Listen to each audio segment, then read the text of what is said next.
والسلام على سيد الأنبياء والمرسلين أما بعد فأعوذ بالله من الشيطان الرجيم بسم الله الرحمن الرحيم الحمد لله رب العالمين الرحمن الرحيم مالك يوم الدين صدق الله العظيم وبلغنا رسوله النبي الكريم إن الله وملائكته يصلون على النبي يا أيها الذين آمنوا صلوا عليه وسلموا تسليما الصلاة والسلام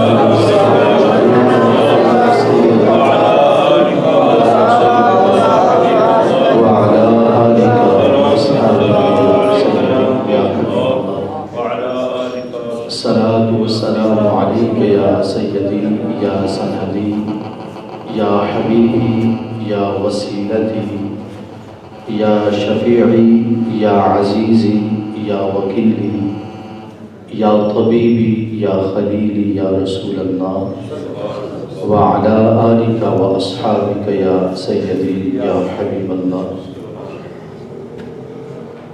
اللہ کریم کے فضل اور توفیق سے اور رسول محتشم نبی عالم رحمت کائنات جان کائنات ہادی کائنات امام کائنات حسن کائنات زینت کائنات روح کائنات باعث تخلیق کائنات مقصود کائنات حضور قائد المرسلین خاتم النبیین رحمت للعالمین کی نگاہ کرم سے مجھے اور آپ سب احباب کو مدرسہ و مسجد انوار الاسلام میں ماہانہ درس قرآن مجید فرقان حمید میں شرکت کا اعزاز نصیب ہو رہا ہے۔ اللہ کریم کی پاک بارگاہ میں دعا ہے خالق کائنات ہم سب کی حاضری کو قبول و منظور فرمائے، اس مسجد کو اس مدرسے کو خالق کائنات دن دوگنا تا چار گنا ترقیاں عطا فرمائے۔ ادارہ حاضہ کے ناظم اعلیٰ منتظم بانی حضرت علامہ مولانا محمد عاطف رضا نقشبندی مجددی خالق کائنات ان کے علم اور عمل میں برکتیں عطا فرمائے۔ خطیب اہل سنت حضرت علامہ مولانا محمد سرور چشتی صاحب جلوہ افروز ہیں، اللہ کریم ان کی سرپرستی کو قبول و منظور فرمائے اور علماء اہل سنت کا سایہ اہل سنت پر قائم اور دائم فرمائے۔ عزیزان محترم، سورہ فاتحہ شریف کا درس چل رہا ہے۔ گزشتہ درس قرآن میں الرحمن الرحیم اس آیہ مبارکہ کا درس آپ کے گوش گزار کیا گیا تھا۔ آج انشاءاللہ العزیز مالک یوم الدین اس آیہ مبارکہ کی کچھ تفہیمات آپ کے سامنے پیش کرنے کی کوشش کروں گا۔ اللہ کریم ہم سب کو سن سنا کے عمل کرنے آگے بلانے کی توفیق عطا فرمائے۔ اللہ کریم ارشاد فرماتا ہے الحمدللہ رب العالمین، تمام تعریفیں اس رب کے لیے جو سب جہانوں کا پالنے والا، الرحمن الرحیم بہت مہربان نہایت رحم والا، مالک یوم الدین یوم جزا کا مالک۔ اللہ کریم یوم السبت ہفتے کا بھی مالک ہے، اتوار کا بھی مالک ہے، سوموار کا بھی مالک ہے، جتنے بھی دن ہیں سب دنوں کا مالک اللہ ہے۔ تو مالک کل یوم، اللہ کریم نے ارشاد نہیں فرمایا کہ اللہ وہ ہے جو ہر دن کا مالک ہے، نہ کہا کہ اللہ وہ ہے جو ہفتے کے دن کا مالک ہے، نہ کہا اللہ وہ ہے جو اتوار کے دن کا مالک ہے، سوموار کے دن کا مالک ہے، جمعے کے دن کا مالک ہے، بلکہ فرمایا مالک یوم الدین، رب وہ ہے جو یوم جزا کا مالک ہے۔ اس کی وجہ یہ ہے کہ جب آپ نے کسی شخصیت کا، کسی ذات کا تعارف کروانا ہو تو اس ذات کے اندر بے شمار اوصاف ہوتے ہیں، لیکن جو اس کا سب سے بلند ترین وصف ہوتا ہے، جو سب سے اعلیٰ وصف ہوتا ہے، اس کا ذکر کیا جاتا ہے۔ مثلاً بے مثال و تمثیل، اگر ایک صاحب وہ ہیں کہ جنہوں نے ایم اے پڑھا ہوا ہے، ایم اے پاس ہیں، تو یقیناً انہوں نے پرائمری بھی کی ہے، انہوں نے مڈل بھی کی ہے، انہوں نے میٹرک بھی کی ہے، ایف اے بھی کیا ہے، بی اے بھی کیا ہے، لیکن جب آپ ان کا تعارف کروائیں گے تو یہ نہیں کہیں گے کہ یہ صاحب وہ ہیں جنہوں نے پرائمری کی ہے، یہ صاحب وہ ہیں جنہوں نے مڈل کیا ہے، یہ صاحب وہ ہیں جنہوں نے میٹرک کیا ہے، بلکہ اس شخصیت کی جو سب سے بڑی ڈگری ہے اس سے تعارف کروایا جائے گا کہ جناب میں آپ کو اس شخص کا تعارف کروا رہا ہوں، اس شخصیت کا تعارف کروا رہا ہوں جنہوں نے ایم اے پڑھا ہوا ہے۔ تو یہ تعارف جب کروایا جاتا ہے تو سب سے جو اعلیٰ ڈگری ہوتی ہے، بلند ترین صفت ہوتی ہے، اس کا ذکر ہوتا ہے۔ تو رب کائنات کی ذات اقدس اپنا تعارف کروا رہی ہے، میں رب کون؟ میں ہفتے کا بھی یقیناً مالک ہوں، میں اتوار کا بھی مالک ہوں، میں جمعے کے دن کا بھی مالک ہوں، میں دیگر ہر دن کا میں مالک ہوں، لیکن دنوں میں جو سب سے افضل ترین دن ہے اور جو سب سے اہم ترین دن ہے وہ یوم الجزا ہے، وہ یوم الحساب ہے، وہ یوم الدین ہے، وہ یوم القیامہ ہے۔ لہٰذا جب جزا کا دن، بدلے کا دن سب سے اہم ترین دن ہے تو رب کائنات نے اپنا تعارف اسی دن سے کروایا ہے۔ مالک یوم الدین، اللہ وہ ہے جو یوم جزا کا مالک ہے۔ تو رب کائنات نے خود ہمیں تعارف کروانے کا انداز سمجھا دیا کہ اگر تم نے کسی شخصیت کا تعارف کروانا ہے تو سب سے ہائیسٹ ڈگری، جو اعلیٰ ڈگری ہے ان کے پاس، اس کے ساتھ تعارف کروایا جائے۔ اب اگر کوئی شخص ہمارے نبی صلی اللہ علیہ وسلم کا تعارف کروائے تو یقیناً اس میں کوئی شک نہیں، حضور انسانیت میں تشریف لائے، حضور بشر ہیں، حضور انسان ہیں، آقا کریم علیہ السلام مسلمان ہیں، آقا کریم علیہ السلام مسلمانی کے جو سب سے بلند ترین درجات ہیں ان پہ فائز ہیں۔ اللہ کریم نے آپ کو نبوت کا تاج عطا فرمایا، اللہ کریم نے آپ کو رسول بنایا، اور بلکہ جو اولو العزم رسول ہیں ان میں سے آپ سب سے بلند ترین ہیں۔ اللہ کریم نے آپ کو امام الانبیاء بنایا، امام الرسول بنایا، یہ آپ کے درجات ہیں۔ لیکن اگر آقا کریم علیہ السلام کا تعارف یہ کروایا جائے گا، وہ بشر تھے، وہ ہم جیسے تھے، ان کا دیکھنا، ان کے بھی دو ہی ہاتھ تھے اور ہمارے بھی دو ہی ہاتھ ہیں، ان کے بھی دو ہی پاؤں تھے اور ہمارے بھی دو ہی پاؤں ہیں، انہوں نے بھی شادیاں کی تھیں اور ہم بھی کرتے ہیں، ان کی بھی اولاد تھی اور ہماری بھی اولاد ہے۔ اگر اس انداز میں رب کے محبوب کا تعارف کروایا جائے گا تو یہ تعارف نہیں ہوگا، بلکہ یہ تو حضور کی گستاخی ہوگی کہ اللہ کریم نے آپ کو اتنی شانوں سے نوازا، آپ امام الانبیاء ہیں، آپ امام الرسول ہیں، آپ سارے رسولوں سے افضل اور اعلیٰ ہیں، اور حضور نے خود فرمایا انا اکرم الاولین والآخرین، مجھے رب نے پہلوں اور بعد والوں میں سب سے زیادہ عزت، شرف اور مقام عطا فرمایا ہے۔ انا سید ولد آدم، میں اولاد آدم کا سردار ہوں۔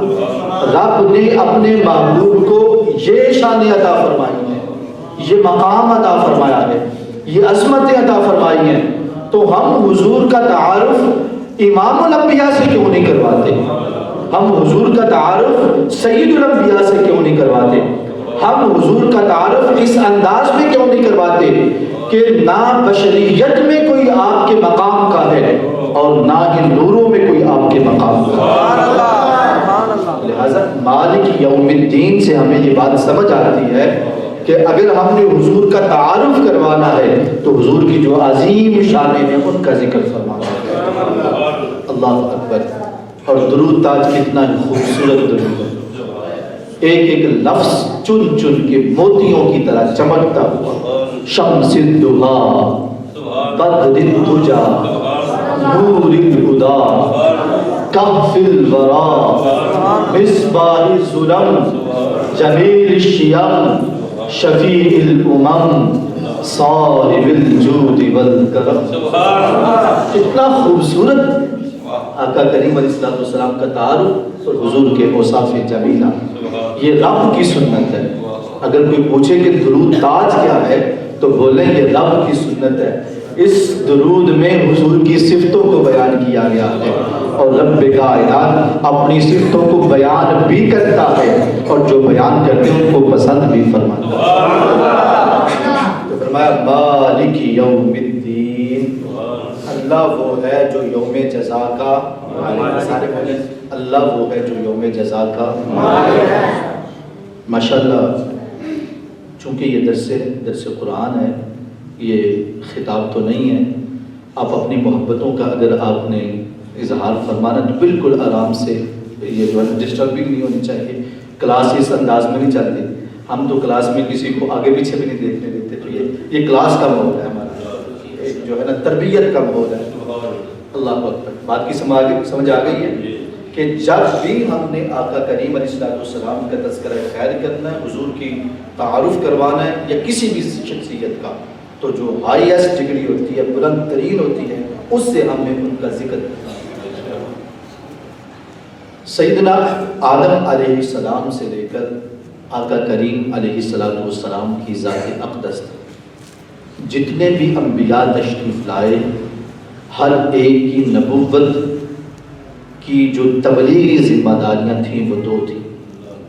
جو تبلیغ کے حوالے سے جو انہوں نے تبلیغ کرنی ہوتی اس کے بیسک جو پوائنٹ ہوتے تھے وہ دو تھے. ایک اللہ کی توحید جس میں رسالت بھی آ جاتی توحید و رسالت اور دوسرا تصور قیامت. ہر نبی کے پیغام کے اندر یہ دونوں چیزیں موجود. ہر رسول کے پیغام کے اندر یہ دونوں چیزیں موجود کہ اللہ کے سوا کوئی عبادت کے لائق نہیں. میں اللہ کا نبی اور رسول ہوں اور ہم نے مرنے کے بعد اٹھنا ہے اور اللہ کے حضور پیش ہونا ہے. جس نے جو عمل کیا وہ قیامت کے دن اس کے سامنے آ جائے گا اور اس حساب سے اللہ کریم اس کو جزا اور سزا عطا فرمائے گا. ہر نبی کی نبوت کے اندر یہ پیغام رہے. اور جس طرح توحید کو مشرکین نے نہ مانا اس طرح تصور قیامت کو بھی انہوں نے نہ مانا نہ اختیار کیا بلکہ اللہ کے انبیاء پر انہوں نے بے جا اعتراضات کیا اور اللہ کے نبیوں کا استہزاء کیا مذاق اڑایا. قرآن مجید فرقان حمید میں ہے کفار کہتے تھے قالوا ما هي الا حیاتنا الدنیا نموت ونحیا. یہ جو محمد پیغام دیتا ہے یہ درست نہیں ہے کہ ہم نے مرنے کے بعد اٹھنا ہے. ما هي الا حیاتنا الدنیا ہماری تو صرف یہ دنیا کی زندگی ہے. نموت ونحیا ہم نے مرنا بھی اسی زندگی میں ہے اور جینا بھی اسی زندگی میں ہے. کوئی اور دوسری زندگی نہیں کوئی اور زندگی نہیں ہے. یہ محمد کا پیغام درست نہیں ہے. اور کہتے تھے ما یہلکنا الا الدہر ہمیں رب نہیں موت دیتا. اللہ کی طرف سے موت نہیں آتی بلکہ جب بندہ اس دنیا میں رہتا ہے آہستہ آہستہ اس کے اعضاء کمزور ہوتے ہیں. جیسے بازو کمزور ہوتا ہے جیسے پاؤں کمزور ہوتے ہیں جیسے دماغ کمزور ہوتا ہے ایسے دل بھی کمزور ہوتا ہے. اور جب دل حرکت بند کر دیتے تو بندے کو موت آ جاتی ہے. اس کے علاوہ اللہ نہیں مارتا کسی کو بلکہ بندے کو خود اسے زمانہ مارتا ہے. جب زمانہ گزرتا جاتا ہے وہ کمزور ہوتا جاتا ہے بالآخر زمانہ اسے مار دیتا ہے. تو اس طرح کے ان کے اعتراضات تھے. ایک مقام پہ کہنے لگے یقولون متا ھذا الوعد ان کنتم صادقین، اے محمد بتاؤ تیرا وعدہ کب آئے گا اگر تم سچے ہو۔ تم کہتے ہو ہمارا وعدہ ہے یوم المواعید ہے، یوم المیعاد ہے، ہم نے اللہ کے حضور حاضر ہونا ہے، وعدے کا دن ہے، تو وہ وعدے کا دن کب آئے گا؟ اللہ کریم نے قرآن مجید فرقان حمید میں ان اعتراضات کا جواب ارشاد فرمایا۔ سورہ یاسین ہے، اللہ کریم فرماتا ہے اولم یر الانسان انا خلقناہ من نطفہ فاذا هو خصیم مبین، کیا انسان اس بات کو نہیں دیکھتا کہ ہم نے اسے نطفے سے پیدا کیا ہے، ایک گندے پانی کی پیدائش ہے یہ، اور وجعل اولم یر الانسان انا خلقناہ من نطفہ فاذا هو خصیم مبین، اور ہم سے جھگڑتا ہے، اس کی پیدائش کیا ہے اور جھگڑا کس کے ساتھ کر رہا ہے؟ وَضَرَبَ لَنَا مَثَلًا وَنَسِيَ خَلْقَهُ، اپنے آپ کو بھول گیا ہے اور ہمیں مثالیں دے دے کے سمجھانے کی کوشش کرتا ہے، جبکہ ہم اس کے خالق ہیں، مالک ہیں، ہمیں سمجھاتا ہے اور کہتا کیا ہے مَن يُحْيِي الْعِظَامَ وَهِيَ رَمِيمٌ، اے محمد بتاؤ جب ہڈیاں بوسیدہ ہو جائیں گی، ریزہ ریزہ ہو جائیں گی، جب ہڈیوں کا بھی پاؤڈر بن جائے گا تو پھر ان ہڈیوں کو زندہ کون کرے گا؟ یہ ہڈیاں کیسے زندہ ہو سکتی ہیں؟ یہ تو بات ہی سمجھ سے بالا تر ہے، ہم تیرے اس پیغام کی تصدیق نہیں کر سکتے، تیرے اس بات پیغام کو تسلیم نہیں کر سکتے۔ من یحیی العظام وہی رمیم، ہڈیوں کو کون زندہ کرے گا جبکہ وہ ریزہ ریزہ ہو چکی ہوں گی؟ اللہ کریم نے ارشاد فرمایا اے محبوب آپ جواب ارشاد فرمائیں قل یحییھا الذی انشأھا اول مرہ، اے محبوب ان کافروں کو یہ بات سمجھا دیں اب ہڈیاں ہیں، ان پر گوشت چڑھا تھا جب ہڈیاں تھی نہ تھی، جب ہڈیاں موجود ہی نہ تھیں، اور پھر جس ذات نے ہڈیاں بنا کے پہلی دفعہ ان پر گوشت چڑھایا تھا وہ رب ان ہڈیوں کو دوبارہ جوڑ کے اپنے فضل و کرم سے دوبارہ گوشت چڑھا کے پھر تمہیں زندگی عطا فرما دے گا۔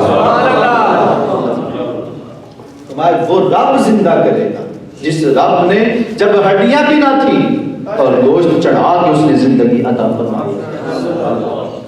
ایک اور مقام پہ اللہ کریم نے بڑے ہی خوبصورت انداز میں اس انبیاء کے پیغام کو واضح فرمایا اللہ کون ہے؟ انزل من السماء ماء، اللہ وہ ہے جس نے آسمانوں سے پانی کو اتارا، بارش اتری، فَأَحْيَيْنَا بِهِ الْأَرْضَ بَعْدَ مَوْتِهَا، وہ زمین جس کے اگانے کی صلاحیت ختم ہو چکی تھی، وہ اگا نہیں سکتی تھی، اب اس میں بنجر پن آ گیا تھا اور وہ اگانے کی صلاحیت کھو بیٹھی تھی، اللہ کریم نے آسمانوں سے بارش کا پانی اتار کر اس زمین بنجر کو جو موت کے درجے پہ پہنچی تھی، خالق کائنات نے اس بنجر زمین کے اندر اگانے کی صلاحیت پیدا کر دی، اسے زرخیز کر دیا۔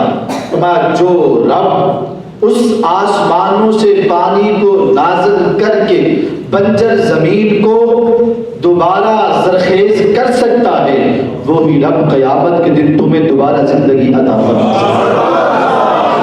کذالک النشور، اٹھنا بھی دوبارہ اسی طرح ہے، اسی طرح دوبارہ اٹھنا ہے، جس طرح رب نے بنجر زمین سے زرخیز زمین بنا دی ہے، اسی طرح جب ساری کائنات ختم ہو جائے گی رب کائنات پھر نشور عطا فرما دے گا، پھر دوبارہ کائنات اٹھ جائے۔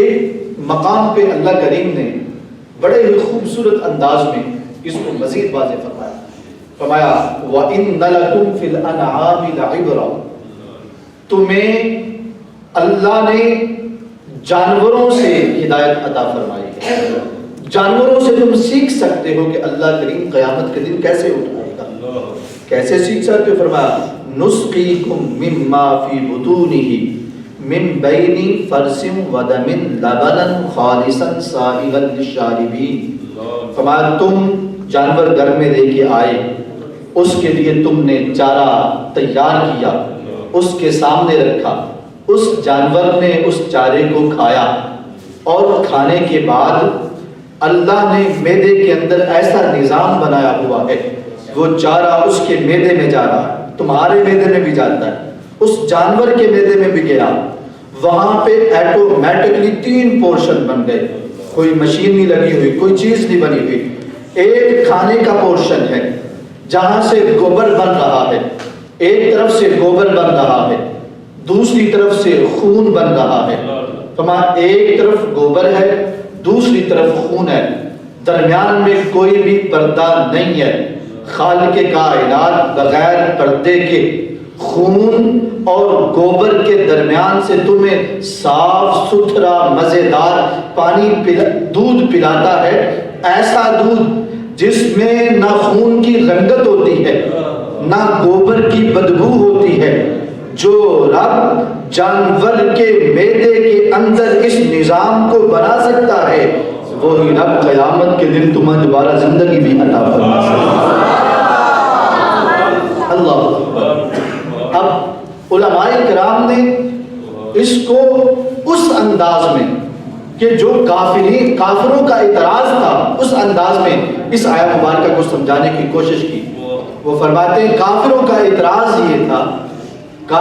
اعتراض یہ تھا کہ جب ہڈیاں ریزہ ریزہ ہو جائیں گی، اکٹھی نہیں ہوں گی، تو پھر رب کائنات ان ہڈیوں کو جوڑے گا کیسے؟ ہڈیاں دوبارہ کیسے جمع ہوں گی؟ ہڈیوں کے اجزاء تو بکھرے ہوئے ہیں، اجزاء منتشر ہیں، تو ہڈیاں جمع کیسے ہوں گی؟ اللہ کریم نے ارشاد فرمایا جب جانور چارہ کھاتا ہے تو اس چارے کے اندر دودھ موجود ہوتا ہے۔ میری بات سمجھ آ رہی ہے؟ اس چارے کے اندر دودھ موجود ہوتا ہے، لیکن آپ ٹیکا لگا کے چارے سے دودھ نہیں نکال سکتے۔ دودھ موجود ہے لیکن آپ نکال نہیں سکتے، کیونکہ دودھ کے اجزاء منتشر ہیں، اور منتشر اس انداز کے ہیں کہ آپ کسی بھی صورت میں کسی مشین کے ساتھ چارے سے دودھ نہیں نکال سکتے۔ دودھ ہے اور اس کی اجزاء منتشر ہیں، چارے کے اندر دودھ ہے اور اس کے اجزاء منتشر ہیں، تم اسے نکال نہیں سکتے۔ وہی چارہ جانور کے پیٹ میں جاتا ہے۔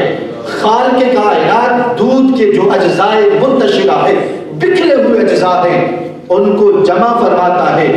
دودھ مکمل جب بن جاتا ہے، پھر اس جانور سے نکلتا ہے۔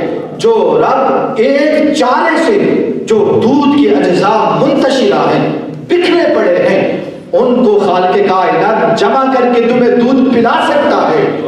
وہی رب ہڈیوں کے اجزاء منتشرہ کو جمع کر کے ان کے اوپر گوشت چڑھا کے تمہیں دوبارہ زندگی عطا فرما سکتا ہے۔ موسیٰ علیہ السلام کا دور آ گیا۔ موسیٰ علیہ السلام کا دور آیا تو اللہ کریم نے ارشاد فرمایا ہم مردہ زندہ کرتے ہیں۔ مقتول ہو گیا، موسیٰ علیہ السلام کے پاس آئے، فرمایا گائے ذبح کرو۔ وہ سارا واقعہ جب گائے ذبح ہوئی تو فرمایا فَقُلْ نَضْرِبُوهُ بِبَعْضِهَا، گائے کے گوشت کے ایک ٹکڑے کو لے کر مردے کو مارو، رب کائنات اپنے فضل اور کرم سے اس مردے کو زندہ فرما دے گا، مردہ زندہ ہو جائے گا۔ فرمایا اس کے بعد اللہ نے فرمایا کذالک یحیی اللہ الموتى، اے بندو تم اکثر پوچھتے ہو کہ مردہ زندہ کیسے ہوگا، ہم نے تمہیں تمہاری آنکھوں کے سامنے دکھا دیا ہے، گائے کا گوشت لگا ہے، اللہ کریم اس گوشت کے لگانے کا محتاج نہیں ہے، یہ صرف تمہیں دکھانے کے لیے ہے کہ گائے کا گوشت لگا ہے۔ خالق کائنات نے گوشت کے لگنے سے مردہ کو زندہ کر دیا ہے۔ کذالک یحیی اللہ الموتى، جب قیامت کا دن آئے گا اللہ اپنے فضل اور کرم سے اپنی قدرت کاملہ سے اسی طرح مردوں کو دوبارہ زندہ فرما دے گا۔ عیسیٰ علیہ السلام کا دور آیا تو آپ نے ارشاد فرمایا تمہیں اللہ کے مردہ زندہ کرنے پر اعتراض ہے، تم کہتے ہو اللہ کریم مردہ زندہ نہیں کر سکتا، اللہ کریم تو قادر مطلق ہے۔ ابرئ الاکمہ والابرص واحیی الموتى باذن اللہ، میں اللہ کا نبی ہوں، میں اللہ کا رسول ہوں، آؤ میرے ساتھ آؤ، جس مردے کو تم چاہتے ہو عیسیٰ ابن مریم اللہ کے حکم سے اس مردہ کو زندہ کروا دے گا۔ مالک یوم الدین، اللہ وہ ہے جو یوم جزا کا مالک ہے، مردوں کو اٹھانے جس دن سب کو حشر کا دن جب ہوگا، نشر کا دن سب کٹھے ہو جائیں، یوم الحساب ہوگا، یوم المیزان، یوم القیامہ، یوم المیعاد، یوم البعث، بے شمار اللہ کریم نے اس دن کو نام عطا فرمایا، مالک یوم الدین، یوم جزا کا مالک۔ چونکہ ربیع الثانی کا ماہ مبارک جا رہا ہے تو حضور غوث پاک کی بات نہ ہو تو پھر مزہ ہی نہیں ہے، اور بڑی 11ویں شریف کا سلسلہ بھی ہے، علامہ صاحب نے ارشاد فرمایا، تو میں نے کہا کہ انشاءاللہ اس کو بھی ساتھ شامل فرمائیں۔ حضرت سیدنا غوث پاک رحمۃ اللہ تعالی علیہ آپ کے پاس یہ اعتراض پہنچا کہ ایک جناب عیسائی ہے، وہ بڑا اعتراض کر رہا ہے، وہ کہتا ہے کہ ہمارے عیسیٰ علیہ السلام اللہ کے وہ نبی ہیں جنہوں نے مردہ زندہ کیا، مردے زندہ کیے، اور تمہارے نبی نے کوئی مردہ زندہ نہیں کیا، لہٰذا ہمارے نبی افضل ہیں، اعلیٰ ہیں، تمہیں ہمارے نبی کا کلمہ پڑھنا چاہیے۔ حضرت غوث پاک نے ارشاد فرمایا اس میں کوئی شک نہیں، حضرت عیسیٰ علیہ السلام اللہ کے جلیل القدر نبی ہیں، اللہ کریم کے عظیم نبی ہیں، وہ کلمۃ اللہ ہیں، وہ روح اللہ ہیں، وہ ہیں جنہوں نے اپنے ماں کے پیدا ہونے کے بعد گفتگو کی ہے، بچپن کے اندر جن کو رب کائنات نے نبوت کے نور سے سرفراز فرمایا، ان کی شان بے شمار ہے۔ لیکن اگر یہ بات کہی جائے کہ عیسیٰ علیہ السلام کی شان ہمارے نبی سے اعلیٰ ہے تو عبد القادر اس بات کو تسلیم نہیں کرتا۔ اللہ کریم نے ساری عظمتیں، ساری شانیں، ساری رفاعتیں اپنے محبوب نبی کو عطا فرمائی، وہ جلیل القدر نبی ہیں، وہ عظیم رسول ہیں، ان سے بڑا کوئی رسول نہیں ہے۔ اور جہاں تک یہ بات ہے مردہ زندہ کرنے کی، فرمایا عیسیٰ علیہ السلام نے مردہ زندہ کیے تھے، ہمارے نبی صلی اللہ علیہ وسلم سے بظاہر جو متواتر یا مشہور روایات ہیں ان کے اندر مردہ زندہ کرنے کا ذکر موجود نہیں ہے، بعض روایت میں یہ ذکر موجود ہے، آقا کریم علیہ السلام کے والدین کے حوالے سے موجود ہے کہ ہمارا اہل سنت کا ایک موقف یہ ہے کہ حضور صلی اللہ علیہ وسلم نے اپنے والدین کو زندہ فرمایا، ان کو کلمہ پڑھایا، پھر وہ اپنی قبور کے اندر چلے گئے۔ حضور صلی اللہ علیہ وسلم نے جو متواتر و مشہور روایت ہے اس میں اسی طرح ہے، لیکن جہاں تک مردہ زندہ کرنے کی بات ہے، میں ان کے غلاموں کا غلام عبد القادر، میں ان کے بیٹوں کے بیٹوں کے بیٹوں کا بیٹا عبد القادر، جس بھی مردے کے پاس جاؤ گے عبد القادر اس مردے کو زندہ فرما دے گا۔ تم کہتے ہو کہ تمہارے نبی نے مردہ زندہ نہیں کیا، ہمارے نبی وہ ہیں جن کو رب کائنات نے دلوں کو زندہ کرنے کی شان و عظمت عطا فرمائی، وَيُزَكِّيهِمْ، وہ دلوں کو جلا بخشتے، وہ دلوں کو زندہ اور صاف ستھرا کرتے ہیں۔ بابا یہ تو وہ معجزہ ہے جو حضور کے غلاموں کے غلام بھی فرما سکتے ہیں، یہ تو مشکل بات ہی نہیں ہے۔ اللہ اکبر، فرمایا آؤ، وہاں ایک قبرستان میں لے جایا گیا، اللہ اکبر، آپ نے کہا گیا جو سب سے پرانی قبر ہے اس کی طرف چلتے ہیں، اس کی طرف گئے، آپ نے ٹھوکر لگائی، فرمایا عیسیٰ علیہ السلام قم بِإِذْنِ اللَّهِ کہتے تھے، قم بِإِذْنِ اللَّهِ کہتے تھے، یقیناً وہ بھی اللہ کے اذن سے تھا، جملہ جو میں بولوں گا وہ بھی اللہ کے اذن سے ہی ہے، لیکن فرق کیا ہے، وہ قم بِإِذْنِ اللَّهِ کہہ کے اٹھاتے تھے، عبد القادر قم بِإِذْنِی کہہ کے مردے کو زندہ کر دیتا۔ اللہ اکبر، اللہ اکبر۔ آپ کے پاس نا ایک گڑیا تشریف لائے، آپ کا گڑیا کا بچہ بیٹا حضور کے پاس پڑھتا تھا، تو غوث پاک رحمۃ اللہ تعالی علیہ کو جب دیکھا تو آپ مرغ تناول فرما رہے تھے، دیسی مرغ، اور پیچھے سے دیکھ کے آئیں کہ بچہ جو ہے وہ سوکھی روٹیاں کھا رہا تھا، تو ماں تھی، رہا نہ گیا، عرض کی حضور یہ کیا معاملہ ہے؟ بچوں کو سوکھے ٹکر اور سوکھی روٹیاں اور خود آپ مرغا تناول فرما رہے ہیں۔ حضور غوث پاک نے کھا لیا کھانا، اس کے بعد جو ہڈیاں تھیں ان کو جمع فرمایا، اس کے اوپر ہاتھ رکھا، وہ جس طرح پہلے جانور تھا مرغا تھا اسی طرح بن جاتا ہے۔ ماں جب تیرا بیٹا اس مقام پہ پہنچے گا تو اسے بھی دیسی مرغی ہی کھلایا جائے گا، اس کو بھی دیسی مرغی، اس کو بھی مرغی ہی کھلایا جائے گا۔ لہٰذا اس منزل تک پہنچنے میں ابھی دیر لگے گی۔ اللہ اکبر۔ حضرت پیر سید مہر علی شاہ رحمۃ اللہ، حضرت آپ جا رہے تھے تو آپ نے اپنے ہاتھ میں تسبیح پکڑی ہوئی تھی، اللہ اکبر، تو انگریز سامنے سے گزرا، اس نے آپ کو مزاحاً کہا کہ حضرت یہ کیا ہے، یہ تسبیح کیا ہوتی ہے؟ آپ نے ارشاد فرمایا تمہارے پاس بندوق ہے، کندھے پہ کندھے بندوق رکھی ہے، مجھے یہ بتاؤ یہ بندوق کیا کرتی ہے؟ اللہ اکبر۔ اس نے بندوق کندھے سے اتاری، پرندہ جا رہا تھا، اس نے اس کا شکار کیا، فائر کیا، پرندہ گر گیا۔ اس نے کہا جناب یہ شکار کرنے کے کام آتی ہے۔ حضور پیر سید مہر علی شاہ رحمۃ اللہ تعالی علیہ اس پرندے کے پاس چلے گئے، اس کو تسبیح لگائی، وہ اللہ کے حکم سے اڑنا شروع کر دیا۔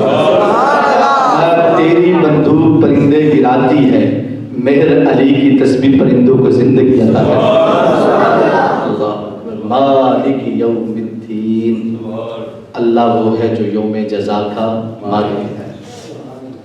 اللہ اکبر۔ سب انبیاء نے آدم علیہ السلام سے لے کر آقا کریم علیہ السلام، سب انبیاء کی جو نبوت کی اہم پیغامات تھے ان میں سے ایک یہ تصور قیامت تھا۔ اللہ اکبر۔ قرآن مجید فرقان حمید میں بے شمار جگہ پر اس تصور قیامت پہ گفتگو کی گئی ہے۔ اگر میں یوں کہوں کہ نماز کے بعد جس چیز کا سب سے زیادہ ذکر ہے وہ تصور قیامت ہے، بار بار اللہ کریم نے اس کی طرف توجہ دلوائی۔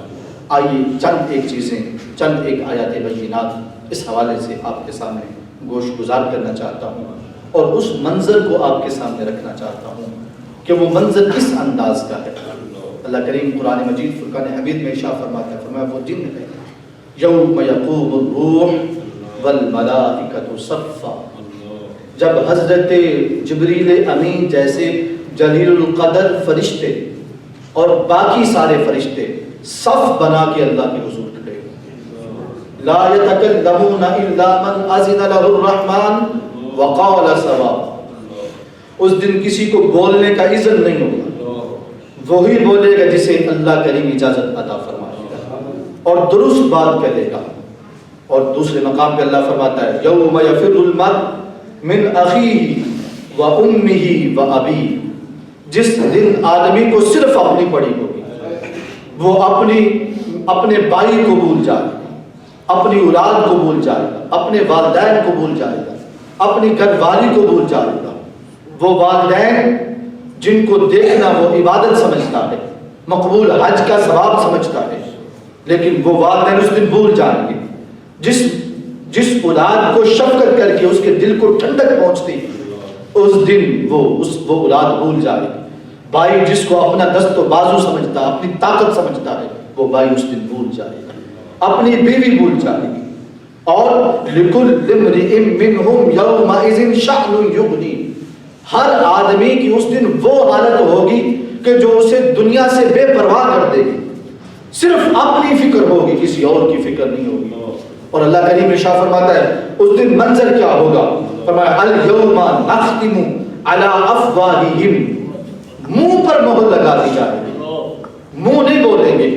تُكَلِّمُنَا أَيْدِيهِمْ وَأَرْجُلُهُمْ، اس دن بندے کے ہاتھ بولیں گے، بندے کے پاؤں بولیں گے۔ مولا کریم یہ ہمارے ساتھ یہ کام کرتا رہا، ہاتھ کہیں گے، ہاتھوں سے جو عمل کیے وہ اس دن ہاتھ بیان کریں گے۔ مولا کریم اس نے میرے ساتھ فلاں مظلوم پہ ظلم کیا تھا، فلاں غریب کو تھپڑ رسید کیا تھا، فلاں بچے پر اس نے ظلم کیا تھا، فلاں جگہ پہ اس نے غلط سگنیچر کیے تھے، اس ہاتھ کا مولا کریم میرے ساتھ اس نے یہ غلط کام کیا تھا۔ پاؤں بولیں گے، جسم کا عضو بولے گا۔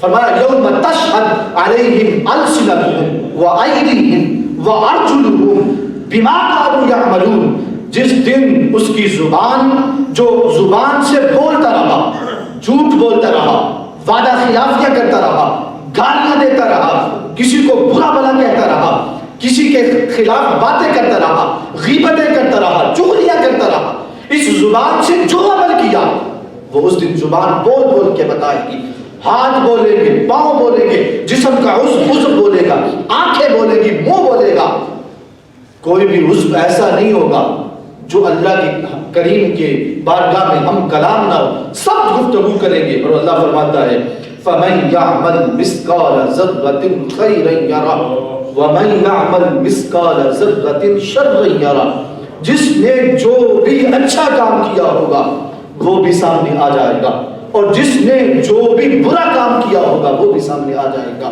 فرمایا کتاب مرقوم یشہدہ المقربون، اس کا جو بھی لکھا ہوا ہے فرشتوں نے، جو کرامن کاتبین نے لکھا ہوا ہے سامنے پیش کر دیا جائے گا۔ ادھر ایک طرف اللہ کا علم ہے، دوسری طرف فرشتوں کا لکھا ہوا ہے، اور تیسری طرف اس کے اعضاء خود بول بول کے بتا رہے ہوں گے۔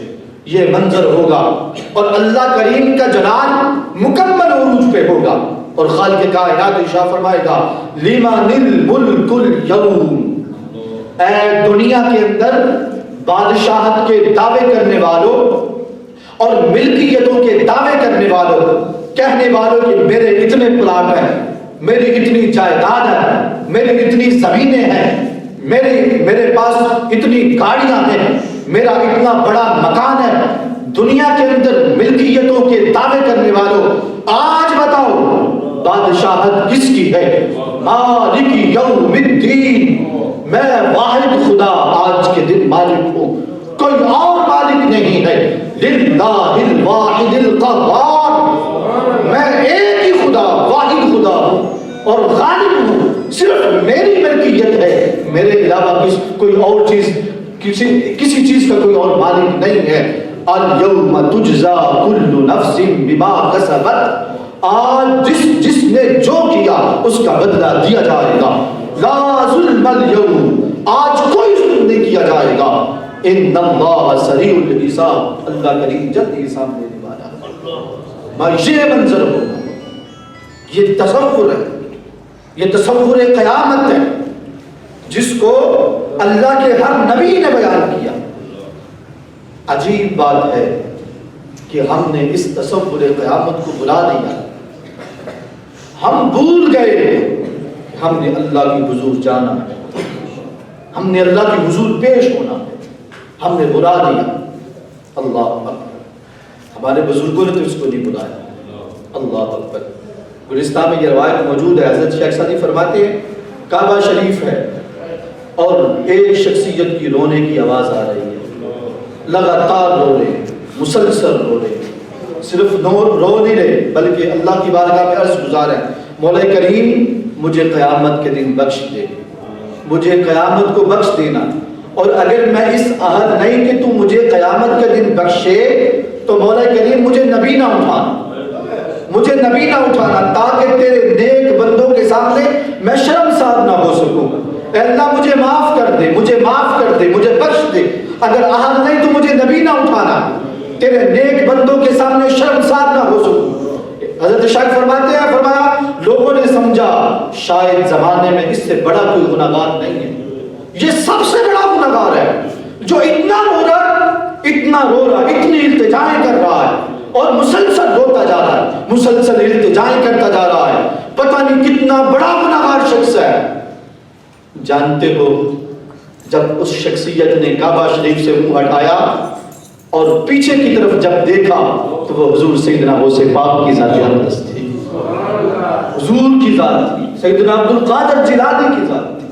اللہ اکبر، غوث پاک قیامت کے بارے میں اتنے حساس ہو، اللہ اکبر، اتنے حساس ہو، اور ہم کہیں کہ ہمیں تو کسی کی پرواہ نہیں ہے، ہمیں تو تصور قیامت اللہ کے حضور کھڑے ہونا کبھی یاد ہی نہ۔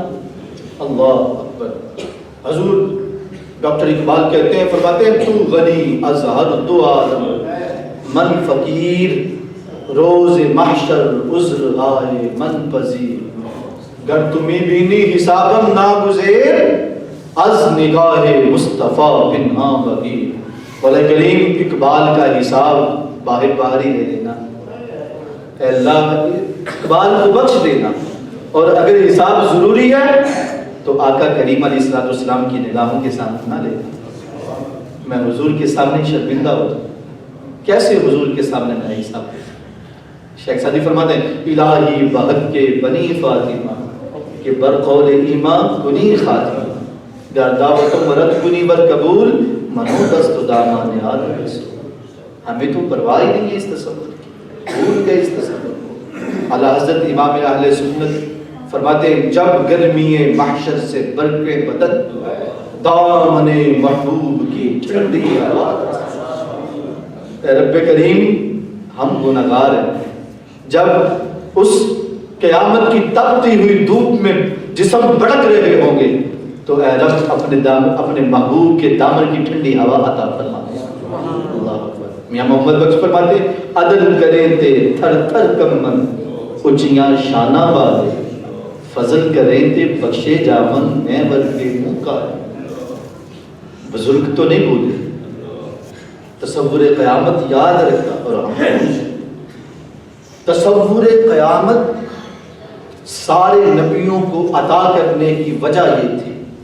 تبلیغ کا حصہ یہ تھا. دین تبلیغ کا حصہ بنانے کی وجہ یہ تھی کہ یہ تصور ایسا ہے جو زندگی میں بیلنس لے آتا، زندگی میں توازن لے آتا، بندے کے کردار میں توازن لے آتا، اس کی اخلاق میں توازن لے آتا، اس کے افعال میں توازن لے آتا ہے.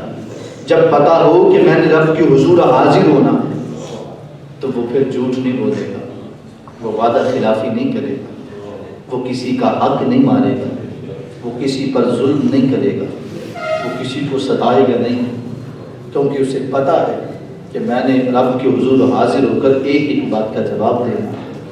حضور سیدنا عمر فاروق رضی اللہ تعالی عنہ نے اس بچی کے ساتھ اپنے بیٹے کا نکاح کیا جو اللہ کے حضور حاضر ہونے سے ڈر رہی تھی. ماں کہہ رہی تھی بیٹا پانی ڈال دو. اس نے کہا اماں میں نہیں ڈال سکتی. ماں کہنے لگی بیٹا کون دیکھ رہا ہے؟ عرض کی اماں دنیا میں تو کوئی نہیں دیکھ رہا لیکن رب دیکھ رہا ہے. قیامت کے دن اللہ کو کیا جواب دوں گی؟ حضور سیدنا عمر فاروق نے سن لیا. فرمایا بیٹے کے اہل اگر کوئی بچی ہے تو یہی ہو سکتی ہے. اللہ اکبر. آج ہم جب رشتے اور بیاہ کی بات آتی ہے تو حسن پہ جاتے ہیں، خوبصورتی پہ جاتے ہیں، لمبے قد پہ جاتے ہیں، بالوں کی طرف جاتے ہیں، مال و دولت کی طرف جاتے ہیں. مسلمان مال و دولت کے حساب سے شادی کا پیغام نہیں بھیجتے، حسن کے اعتبار سے شادی کا پیغام نہیں بھیجتے. وہ تو اللہ کی بندی ہونے پر شادی کا پیغام بھیجتے ہیں، خوف خدا پہ شادی کا پیغام بھیجتے ہیں. ہم نے اپنے اعمال کو، کردار کو تبدیل کر دیا. آج بھی تصور قیامت ایک ایسا فلسفہ ہے، ایک ایسی حقیقت ہے، ایک ایسا پیغام ہے.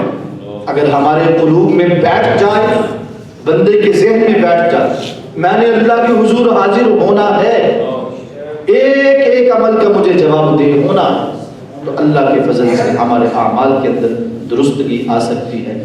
اللہ کریم میری اور آپ سب کی حاضری کو قبول و منظور فرمائے.